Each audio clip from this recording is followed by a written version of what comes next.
शिक्षा वह है जो मुक्ति दे अंधकारों से, शिक्षा वह है जो मुक्ति दे अंधकारों से, अज्ञानता और निर्धनता हरे और सबको भरे भावों से।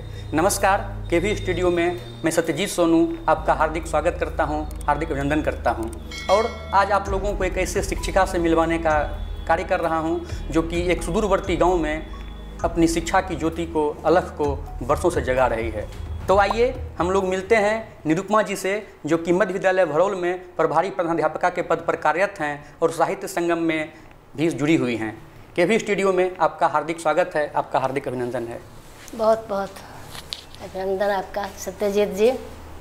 और लब्ध प्रतिष्ठित चिकित्सक डॉक्टर रोशन कुमार जी को मैं बहुत ही उनका अभिनंदन करती हूँ, वंदन करती हूँ, नमन करती हूँ, जो केवी स्टूडियो के माध्यम से वह जो भी सामाजिक सरोकार के लोग हैं, शिक्षक हैं, कवि हैं, कवित्री हैं, या और भी जितने भी सामाजिक, आर्थिक, राजनीतिक रूप से जुड़े हुए व्यक्ति हैं, उनके विचारों का आदान प्रदान करने का सुअवसर दे करके वह एक चिकित्सक होने के बावजूद यह काम कर रहे हैं। मैं उनका बहुत बहुत अभिनंदन करती हूँ और मैं सत्यजीत सोनू जी का भी नमन करती हूँ, वंदन करती हूँ कि वह मुझे आमंत्रित किए और आज वह मेरा साक्षात्कार ले रहे हैं। बहुत बहुत खुशी है मुझे वो उन्होंने मुझका इसे सुअवसर प्रदान किया है।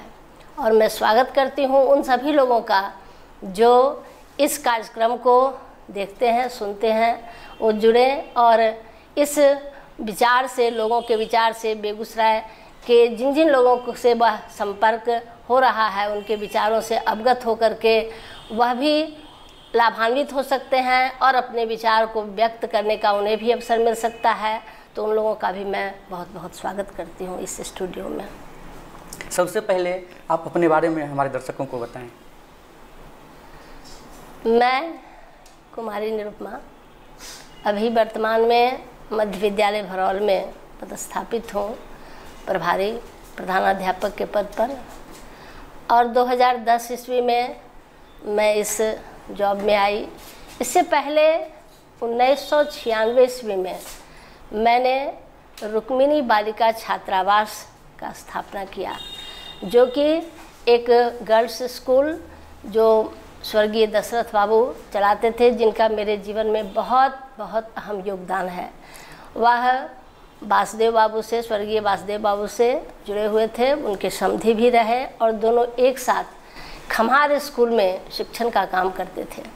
और एक तरह से कहिए तो वासुदेव बाबू उस स्कूल के अभिभावक भी थे, संस्थापक भी थे, संरक्षक भी थे।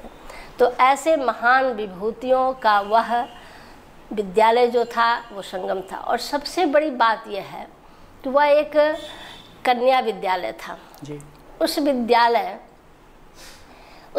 की सबसे बड़ी खासियत ये थी कि दशरथ बाबू का ये कहना था कि लड़कियों को घर में भी उस समय में, अब तो बहुत सारी स्वतंत्रता मिल चुकी है बालिकाओं को, लेकिन वो समय था जब बालिकाओं को स्वतंत्रता नहीं थी कि वो बाहर जाएं, स्वच्छंद रूप से रहें, या घर में भी उनसे ये अपेक्षा की जाती थी कि तुम्हें काम करना है, तुम्हें ससुराल जाना है, तुमको ऐसे रहना है, तुमको इस तरह के कपड़े पहनना है। तो वो जब विद्यालय आती थी ना, तो वह जब खेलती थी, कूदती थी, बोलती थी, हंसती थी, तो जब भी हम लोग कार्यालय में बैठे होते थे और बच्चियों के बारे में बात करते थे, तो वो हमेशा कहा करते थे मुझसे कि निरुपमा जी, आप बच्चियों को थोड़ा मैं सख्त थी जी। बच्चियाँ मुझसे बहुत डरती थी जी। बहुत ज़्यादा। सर भी मुझे बहुत प्रश्रय देते थे जी। क्योंकि अनुशासन तो हर जगह ज़रूरी होता है जी। और विद्यालय के लिए, शिक्षा के क्षेत्र में तो खास करके अनुशासन का बहुत ही ज़रूरत है जी। लेकिन वो हमें इनडायरेक्ट रूप से ये कहते थे कि बच्चियों को स्वतंत्रता दीजिए, घर जा कर के तो फिर वो उसी बंधन में बच जाती है और हम लोग भी उनके साथ ऐसा ही करेंगे तो इनको स्वतंत्रता नहीं मिलेगी। तो ऐसे शिक्षक और ऐसे जो उस स्कूल के वो प्रिंसिपल थे, संस्थापक थे, मैं उनके साथ जुड़ी। उस विद्यालय में मैंने 2010 तक काम किया और उन्हीं की प्रेरणा से मैंने सिर्फ उसी विद्यालय के लिए छात्रावास का निर्माण किया, क्योंकि उनके विद्यालय में बहुत दूर दूर से छात्राएं आती थी और उनको बहुत सारी कठिनाई होती थी उस समय, दूर से आना, मटिहानी से, बदलपुरा से, इन सभी क्षेत्रों से। तो उनके प्रेरणा से मैंने विद्यालय रुक्मिणी छात्रावास का स्थापना किया। और वो छात्रावास उस समय बेगूसराय में सबसे पहला छात्रावास था जो सिर्फ और सिर्फ लड़कियों के लिए था जी। वो सिर्फ लड़कियों का छात्रावास था। अभी जहाँ डॉक्टर रोशन जी का रेसिडेंस है या उनका क्लिनिक कहिए, ठीक जस्ट उसके पीछे में वो छात्रावास था। तो इसलिए भी हम लोग थोड़ा सा ज़्यादा उस मोहल्ले में क्लोज रहे हैं जी। तो इस छात्रावास को मैंने 2010 तक चलाया और बच्चियों के बीच में ही मेरा आवास, रहन सहन सब कुछ था उन्हीं के बीच में। मैं कोई भी गार्ड नहीं रखती थी, न वार्डन रखती थी, सब कुछ मुझे स्वयं करना होता था। तो हर चीज़, उनकी हर छोटी से बड़ी आवश्यकता को मैं पूरा करती थी। और जब कभी होता था तो मुझे इन लोगों से ही, अगर उन लोगों को कोई चिकित्सीय सुविधा हो तो उस समय से भी संपर्क हुआ डॉक्टर साहब से। तो मैं इनको अच्छी तरह से जानती हूँ। और भी जो इनके परिवार का जो है वो, हम लोग, उनके जो ससुर साहब हैं वो हमारे स्कूल में शिक्षक रहे, नंद किशोर बाबू। तो हम लोग उनके सानिध्य में भी रहे। उसके बाद मैं 2010 से आ गई मध्य विद्यालय भरौल में। शुरू में तो मुझे बहुत ज़्यादा विद्यालय में होता था, क्योंकि मैं वहाँ एज ए प्रिंसिपल के रूप में उस विद्यालय में काम करती थी। प्राइवेट विद्यालय था, हर चीज़ अपने तरीके से था। और जब सरकारी विद्यालय में आई तो एकदम यहाँ का तौर तरीका एकदम डिफरेंट था, बदल मिला, एकदम डिफरेंट था। मुझे तो पहले तो मैं जब क्लास में गई तो मेरे शिक्षकों ने मुझे ये कहा कि आप छात्र लोगों से छात्राओं को कॉपी मत दिया कीजिए, उन लोगों के बीच कोई सावथी नहीं होना चाहिए। छात्रा को छात्रा से ही कोई भी हेल्प लेना है और छात्र को छात्र से ही। मुझे तो ये बहुत अटपटा लगा, क्योंकि मैंने अपने छात्रावास में अपने बच्चों को रखा एक साथ। मेरे 2 लड़के थे, लड़कियों का हॉस्टल था, और मैंने ये कभी भावना ही नहीं होने दिया कि उनके बीच अगर डिफरेंस करेंगे तो ये डिफरेंस पैदा होगा। और जब डिफरेंस नहीं करेंगे तो वो भावना जैसे भाई बहन के बीच होता है वैसे होना चाहिए। तो सबसे पहले तो मुझे विद्यालय में को-एड था, और मुझे ये सबसे ज़्यादा ख़राब लगा कि इस तरह की बातें होती हैं। और भी बहुत सारी बातें, धीरे धीरे क्या बोलना है, कैसे बोलना है, ग्रामीण माहौल है, ऐसे नहीं बोलिए। मतलब मुझे क्या आदत थी ना कि अपने विद्यालय में कभी देर आवर तक क्लास लेना होता था तो ले लिए। तो एक दिन मैं इसी तरह से ले रही थी, तो नहीं, टाइम पूरा हो जाने के बाद यहाँ विभाग बोलेंगे कि लड़कियाँ क्यों अभी तक स्कूल में है। तो फिर मुझे ये सब बात धीरे धीरे, बहुत सारी बातों को मैंने वहाँ भरौल में रह करके, उस विद्यालय में रह करके सीखा। लेकिन सबसे बड़ी बात थी कि वहाँ के जो यंग प्रभारी थे उनमें ये बात नहीं थी। वो बहुत नई सोच से जुड़े हुए थे, और धीरे धीरे वो मेरी बात को समझने लगे कि मुझे क्या करना है, मैं क्या करना चाहती हूँ। और सबसे ज़्यादा मुझे उनका कोऑपरेशन मिला, और मैं वहाँ उस मुकाम पर पहुँची जिस मुकाम को मैं चाहती थी करना। क्योंकि मेरे बाद वहाँ पर बहुत सारे बच्चे आय संविधा के परीक्षाओं में अपीयर होने लगे, प्रतियोगी परीक्षाओं में, और धीरे धीरे वहाँ निखार आने लगा बच्चों के बीच। जो मैं चाहती थी कि बच्चे कुछ इस तरह से रहें कि उनको स्वच्छंदता मिले, स्वच्छंद रूप से पढ़ें लिखें। और अभी तो खैर जो लॉकडाउन है तो उसमें तो है।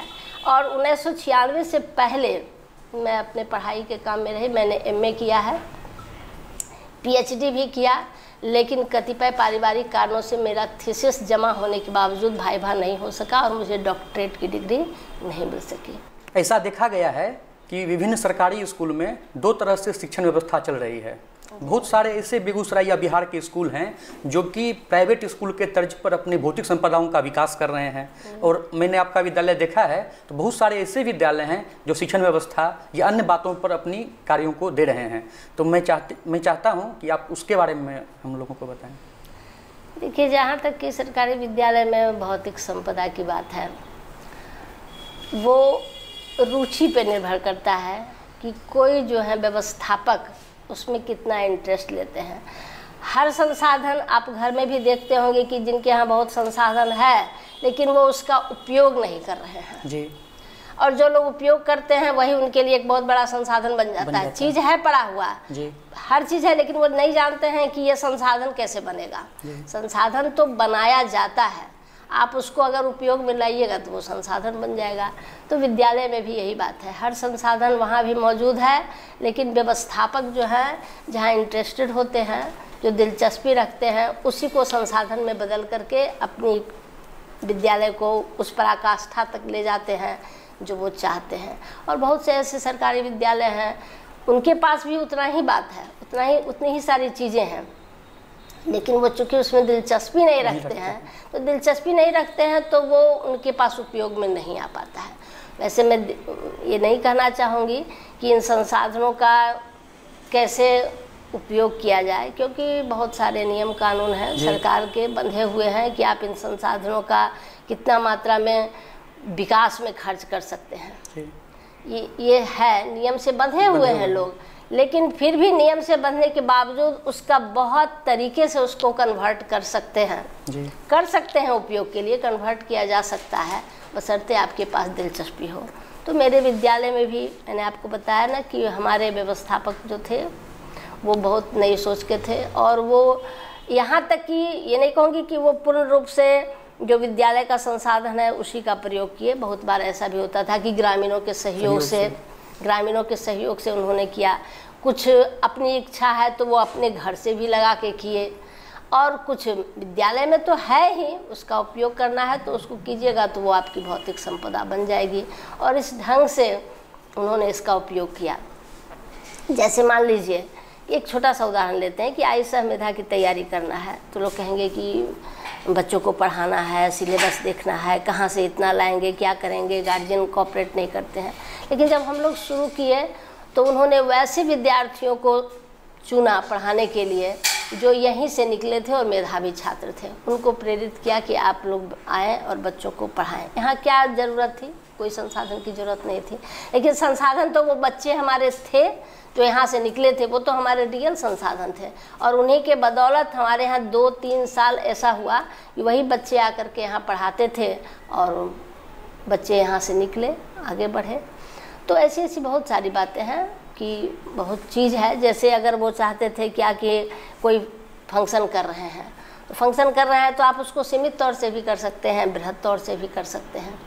तो जो आपको सरकारी तौर से जो आपको फंड आया है, तो फंड आया है तो बहुत बार ऐसा होता है कि बहुत लोग उसमें ऐड करके भी और उसको भव्य रूप से बना दिए, या उसका इंफ्रास्ट्रक्चर ऐसा तैयार किए कि वो सुंदर सा हो गया। तो ये अपनी योजना और कार्यशैली पर निर्भर करती है, जो है उसी को बनाया जाता है, और उसी में बहुत विद्यालय जो हैं बहुत ऊंचाई तक गए हैं। निरुपमा मैडम, मैं आपसे ये जानने का कोशिश करना चाहता हूँ कि आप एक शिक्षिका भी हैं, एक कवित्री भी हैं, साथ ही साथ आप एक गृहिणी भी हैं। तो किस रूप में आप अपने आप को ज़्यादा सहज महसूस कर पाती हैं और कैसे महसूस कर पाती हैं?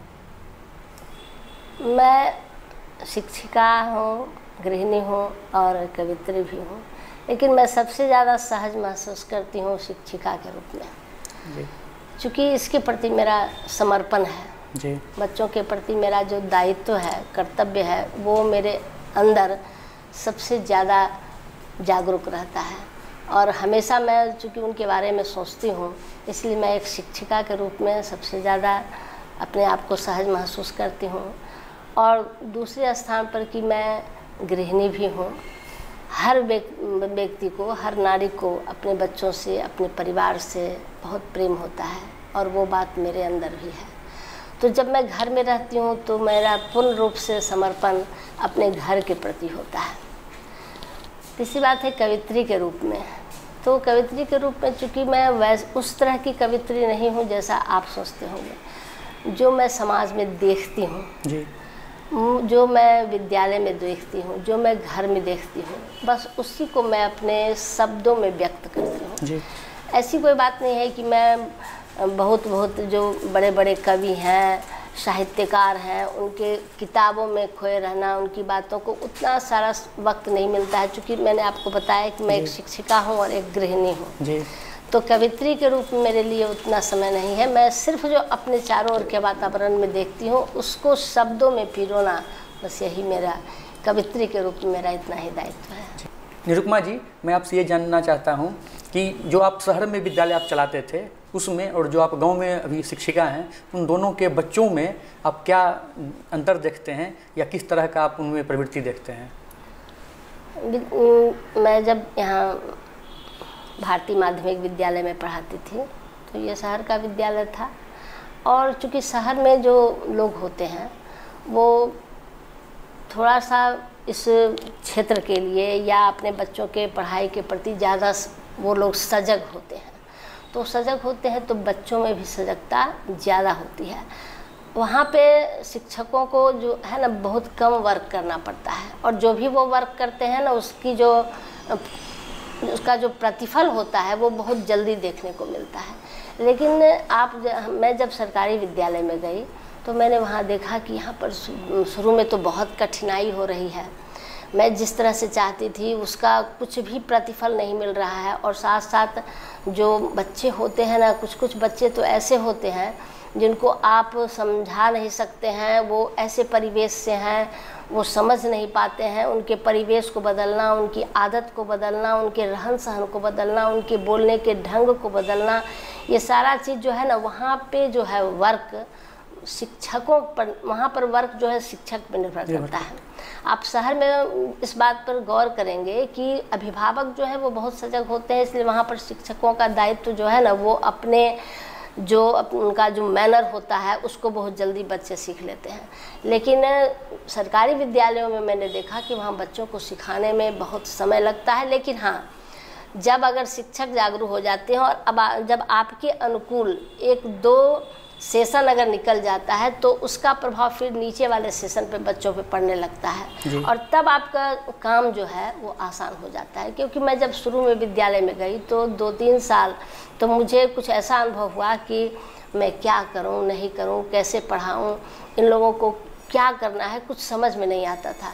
लेकिन धीरे धीरे जब उनको मैं अपने अनुसार ढालने लगी तो बच्चे भी ढलते गए, और 1-2 सेशन के बाद वही बच्चे फिर जब आगे बढ़ते गए तो वही बच्चे फिर मेरे लिए बहुत सहज हो गए। जी निरुपमा जी, जब आप भरौल विद्यालय में जुड़े तो क्या क्या नया वहाँ पर आपने प्रयोग किया और किस स्तर से बच्चों को उठाने का आपने प्रयास किया? देखिए सर, मैं जब विद्यालय में गई तो शुरू में तो सबसे पहले तो वहाँ पर मैंने देखा कि जब असेंबली का जो शुरुआत होता था, असेंबली के समय में बच्चे आए तो नहीं आए तो बच्चे किसी तरह से खड़ा हो गए हैं, किसी तरह से बोल रहे हैं, राष्ट्रगान कर रहे हैं, मतलब कोई उसमें नहीं था। ऐसा देखने से लगता था कि ये बेकार ये चीज़ हो रहा है। तो सबसे पहले तो असेंबली का जो होता है वो वहाँ से जो शुरुआत हुई, और वो शुरुआत इतने शिखर तक पहुँचा कि बाद में मैं कल्पना भी नहीं कर सकती थी कि ये इतना चेंजिंग, इतना बढ़िया कैसे होने लगा। फिर बाद के वर्षों में या अभी के वर्षों में जो हमारे यहाँ असेंबली का काम होता था वो इतने सिस्टमेटिक ढंग से होने लगा कि बच्चे को कतारबद्ध करना है, बच्चों के बीच दूरी रखना है, पीटी करवाना है, राष्ट्रगान करवाना है, वाद्य यंत्र के साथ करवाना है, उसके बाद पीटी भी जो है वो भी वाद्य यंत्र के साथ करवाना है, गांधी वाचन करवाना है। उसके बाद इसमें और भी कार्यक्रम शुरू हुआ कि बच्चों से क्वेश्चन, मतलब हम लोग जीके का प्रश्न पूछते थे, तो ये असेंबली का काम हो गया।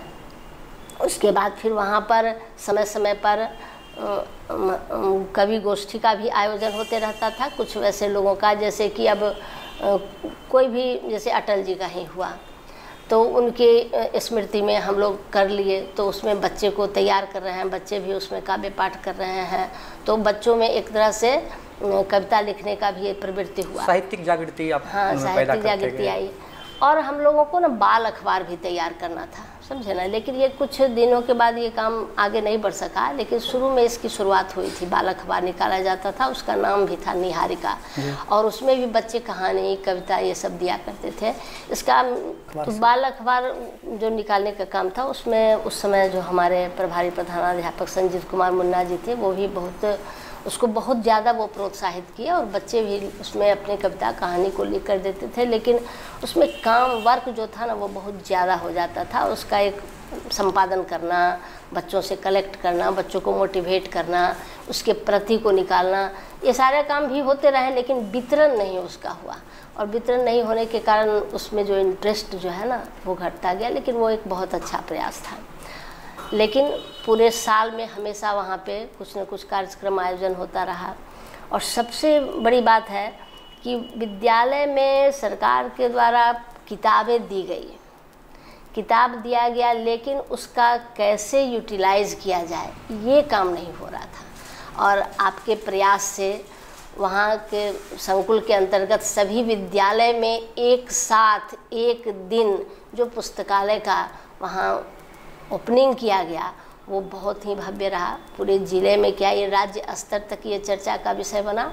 और वो पुस्तकालय जो है वो एक अच्छा स्वरूप लिया है, जिसमें सभी किताबों को एक अलग से उसका कमरा बना दिया गया, उनको क्रमवार उसका रख रखाव, बच्चों को पुस्तकों का वितरण, बच्चों को पुस्तक पढ़ने का समय, बच्चों को पुस्तक देने का हर व्यवस्था की गई, हर पुस्तकालय का नामकरण किया गया। तो ये जो कार्यक्रम हुआ, पुस्तकालय की जो स्थापना, वैसे भी हम लोग जानते हैं कि शिक्षा के लिए पुस्तकालय का क्या महत्व है। जब तक बच्चे अधिक से अधिक पुस्तकों से अपना संपर्क नहीं करेंगे, उनका जुड़ाव नहीं होगा, तो उनका ज्ञानवर्धन नहीं हो सकता है। और कैसे बच्चे एकाग्र होकर के, कंसंट्रेट होकर के पढ़ते हैं, ये भावना भी बच्चों में आनी चाहिए। तो हम लोगों ने ओपनिंग के बाद इसको व्यवस्थित किया। पुस्तक तो थे ही, और भी पुस्तक बहुत लोग स्वेच्छा से पुस्तक का दिए। ये बहुत अच्छा लगा कि पुस्तकालय की स्थापना हुई और पुस्तकालय जो है एक विधिवत रूप लिया, ये सबसे बड़ी खुशी की बात है। उसके बाद समय समय पर वहाँ पर क्विज का भी आयोजन हुआ। एक बार हमारे यहाँ अर्चना जी आई थी, आपके साथ ही वो क्विज का आयोजन हुआ था।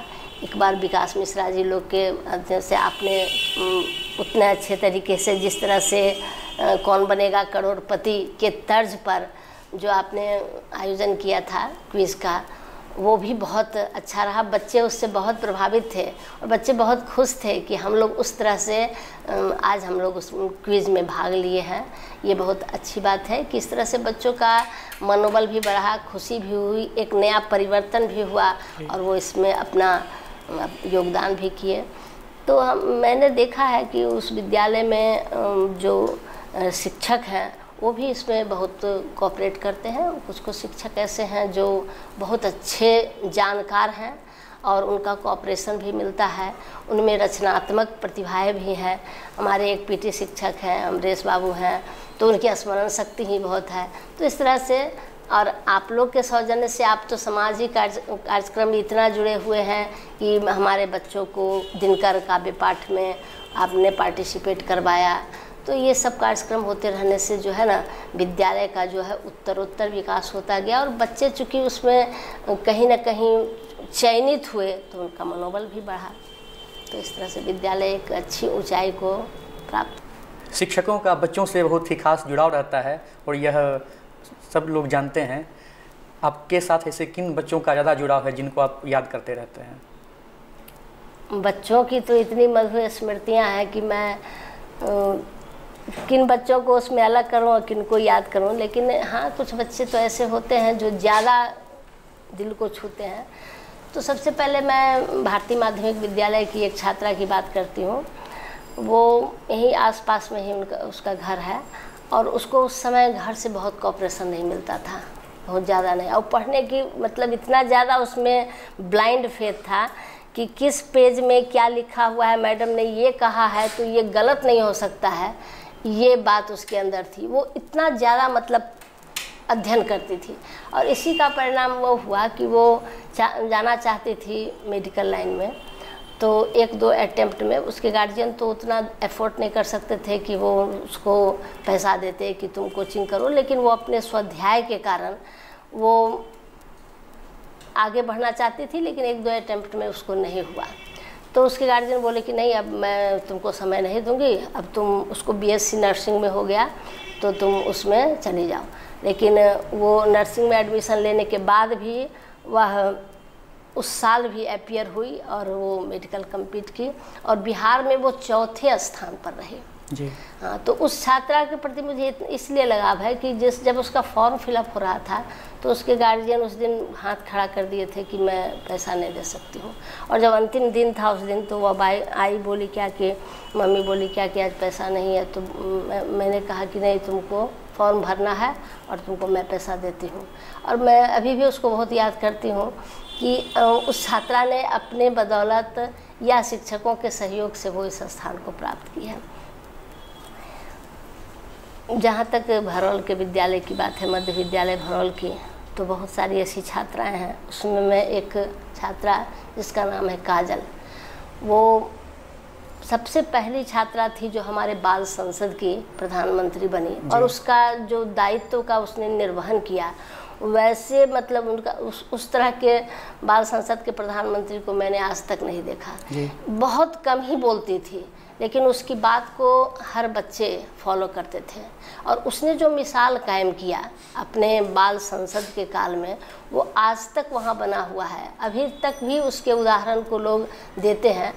जैसे अभी तो आप लोग देख रहे होंगे कि एक इंस्पायर अवार्ड मानक योजना है जी। और हमारे यहाँ की वो पहली छात्रा थी जिसको कि उस समय 5,000 रुपया इंस्पायर अवार्ड में उसको मिला था।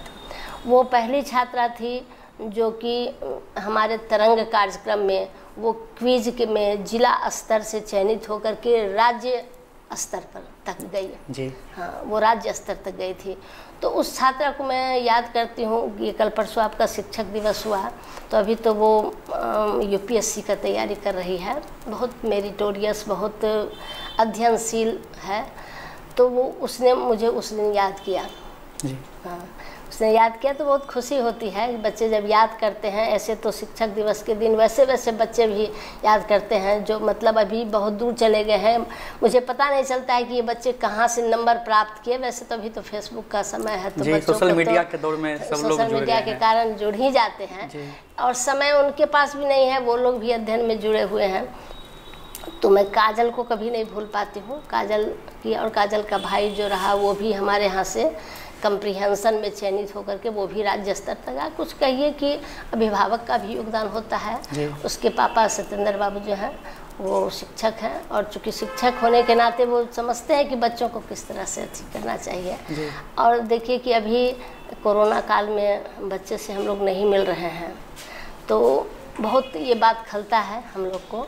लेकिन मैंने एक ग्रुप बनाया हुआ है, व्हाट्सएप ग्रुप, जिसमें मैंने अष्टम वर्ग के बच्चों को जोड़ के रखा है और वो बच्चे हमेशा कभी अपने वीडियो के द्वारा वो पढ़ने लिखने के बारे में भी पूछते हैं। अभी इंस्पायर अवार्ड के लिए उनके लिए तैयारी चल रही है, वो लोग अपना पार्टिसिपेट कर रहे हैं, सिनॉप्सिस वगैरह तैयार कर रहे हैं, वो भेजते हैं।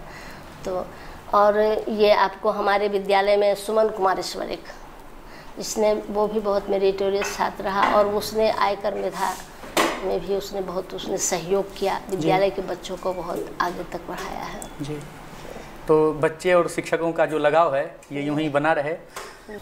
केवी स्टूडियो के इस कहता बेगूसराय बढ़ता बेगूसराय कार्यक्रम में आ जा पाई और आप साहित्यिक गतिविधियों से जुड़ी रहती हैं, तो आप अपनी एक दो रचनाएं सुनाएं। बहुत अच्छी बात है। मैं गंगा जो हमारी पावन नदी है उसी की कहानी को अपने जुबानी सुना रही हूँ जी। स्वर्ग से धरा पे गंगा तू आई, देवलोक में मंदाकिनी कहलाई। स्वर्ग से धरा पे गंगा तू आई, देवलोक में मंदाकिनी कहलाई। ब्रह्मा की बेटी बनके शांतनु पत्नी बनके भगीरथी नाम से धरती पे आई। स्वर्ग से धरा पे गंगा तू आई, देवलोक में मंदाकिनी कहलाई। सागर के पुत्रों को मोक्ष दिलाने भगीरथ ने तप किया तुझको लाने। शिव ने जटाओं में तुमको बांधा। स्वर्ग से धरा पे गंगा तू आई, देवलोक में मंदाकिनी कहलाई।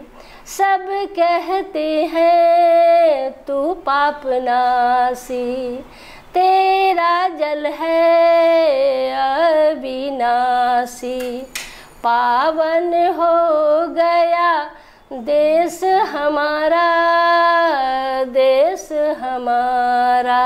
स्वर्ग से धरा पे गंगा तू आई, देवलोक में मंदाकिनी कहलाई।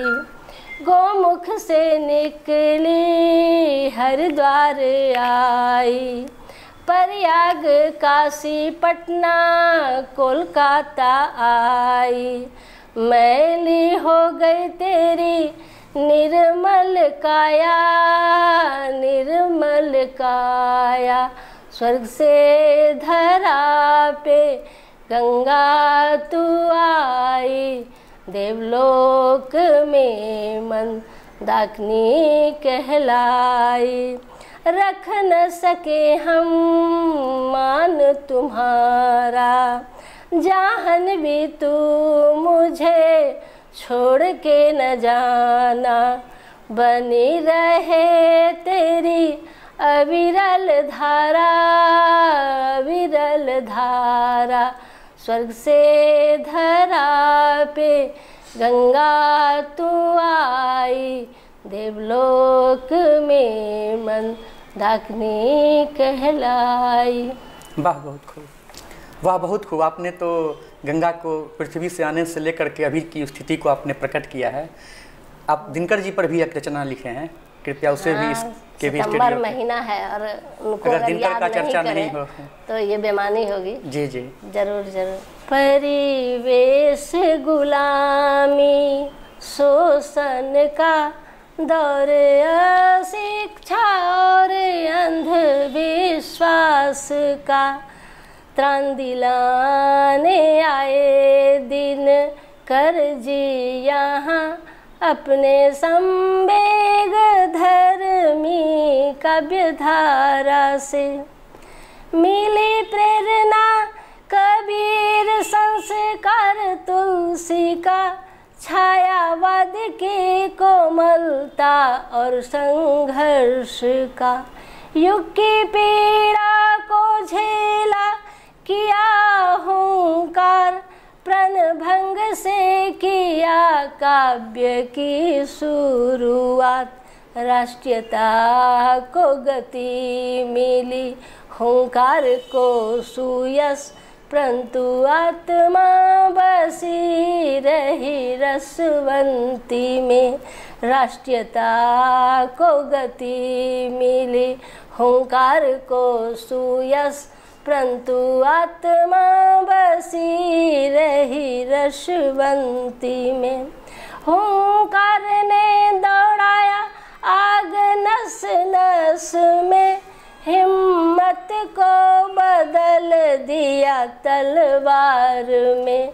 कहाँ रश्मि रथी प्रणभंग कुरुक्षेत्र, युद्ध का घर घर नाद सुना ही गया। कहाँ उर्वशी में निगुण धड़कन सुना, हाय हृदय कैसा वह अंगार भरा। कहाँ उर्वशी में निगुण धड़कन सुना, हाय हृदय कैसा वह अंगार भरा। रेणुका में वह शिव का करते आह्वान, गिरा दो दुर्ग जड़ता काहे नटवर। गांधी के प्रति श्रद्धा को रखते हुए, हृदय से वह उग्र क्रांतिकारी थे। इसलिए युधिष्ठिर को रोका नहीं, पर लौटाने कहा गांडीव गदा। इसलिए युधिष्ठिर को रोका नहीं, पर लौटाने कहा गांडीव गदा। रश्मि रथी में कर्ण का चरित्र है जटिल, पर परशुराम की प्रतीक्षा में आक्रोश है। उर्वशी और पुरुरवा का प्रणय मिलन, उन्होंने कहा अपने समय का सूर्य हूँ। स्वाधीनता के बाद सत्ता के पक्षधर थे, परंतु आदर्शों से नहीं समझौता किया। स्वाधीनता के बाद सत्ता के पक्षधर थे, परंतु आदर्शों से नहीं समझौता किया। भारत के तकनीकी विकास का स्वप्न था, चांद और कवि में साकार किया। पद्म भूषण मिला 1959 में, लग गई पुरस्कारों की ही झड़ी। शिखर परिणति हुई उर्वशी से, धन्य धन्य हो गए वो ज्ञानपीठ से। शिखर परिणति हुई उर्वशी से, धन्य धन्य हो गए वो ज्ञानपीठ से। राष्ट्र कवि युगचारण क्रांत दृष्टा, तुझे सत सत नमन, तुझे सत सत नमन। वाह, दिनकर को सत नमन करते हुए हम सभी लोग बेगूसराय वासी उन पर गर्व करते ही रहें। आप इस केवी स्टूडियो में आए और अपनी जो शिक्षा की बात है, व्यवस्था है, आपको अपने यहाँ पर प्रकट किया। मैं चाहता हूँ कि आप अपने अभिभावकों को या बेगूसराय के दर्शकों को कोई संदेश देना चाहते हैं तो आप यहाँ दें। मैं एक शिक्षक के नाते अपने अभिभावकों को, बेगूसराय जनपद के निवासियों को ज़रूर यह संदेश देना चाहूँगी कि बच्चे की जो मनसा होती है, जो भी करने की जी, उस पर वह आप अपने विचारों को नहीं ला दें। बहुत से बच्चों के अंदर बहुत सारी प्रतिभाएं होती है और उस प्रतिभा के अनुसार अगर उनका निखार होता है तो वो ज़्यादा बेहतर होता है, वो उसमें ज़्यादा अच्छा करेंगे। लेकिन अभी जो वर्तमान समय में हम लोग देख रहे हैं कि अभिभावक की इच्छा होती है कि मेरे बच्चे यूपीएससी की तैयारी करें, बीपीएससी की तैयारी करें, मेडिकल में जाएं, इंजीनियरिंग में जाएं, लेकिन बहुत सारे ऐसे क्षेत्र हैं, बहुत सारे ऐसे सरोकार हैं, सामाजिक क्षेत्र है या फिर कला का क्षेत्र है जहां वो जाएंगे, या उनके अंदर जो भी प्रतिभा है, बहुत सारे काम हैं जो उनके अंदर है। हर बच्चों के अंदर अपनी एक अच्छी प्रतिभा होती है। तो उस प्रतिभा को आप, मैं सभी अभिभावकों से और सभी जो बेगूसराय जनपद के निवासी हैं उनको यह अपने तरफ से संदेश देती हूँ कि मैंने ऐसा महसूस किया है कि उन पर अपने विचार को कभी नहीं ला दें। अगर बच्चे आपके परीक्षा में अगर अच्छा नहीं किए हैं तो कभी उनको हतोत्साहित नहीं करें, कहें कि कोई बात नहीं है, आप आगे अच्छा करो, तुम्हारे लिए अभी पूरी ज़िंदगी पड़ी हुई है, जो समय बीत गया उसे भूल जाओ और तुम आगे की ओर बढ़ो। तो बच्चे जो हैं, जो ऐसे भी बच्चे होते हैं जो कि किसी परीक्षा में बहुत वो असफल हो गए, वो आगे चल कर के बहुत ही सफलता प्राप्त करते। मैंने ऐसा देखा है कि मैट्रिक में 3rd डिवीज़न प्राप्त जो स्टूडेंट है वो आगे यूपीएससी में सफल हुए हैं। इसलिए कभी उन्हें हतोत्साहित न करें। मैं आप लोगों से यही संदेश देती हूँ, यही निवेदन करती हूँ कि अपने बच्चों पर अपने विचार को नहीं ला दें, उनके प्रतिभा को निखरने दें। आप केवी स्टूडियो में आए और अपना बहुमूल्य समय यहाँ दिया, इसके लिए केवी स्टूडियो की ओर से आपका हार्दिक धन्यवाद। बहुत बहुत आभार है केवी स्टूडियो का कि उन्होंने मुझे अवसर दिया, अपने विचारों को व्यक्त करने का अवसर दिया। इसके लिए मैं डॉक्टर साहब रोशन कुमार जी को मैं बहुत बहुत आभार वंदन करती हूँ। सत्यजीत सोनू जी का मैं बहुत आभार वंदन करती हूँ और जो दर्शक हैं जो इसको देखेंगे उनका भी मैं बहुत बहुत आभार वंदन करती हूँ।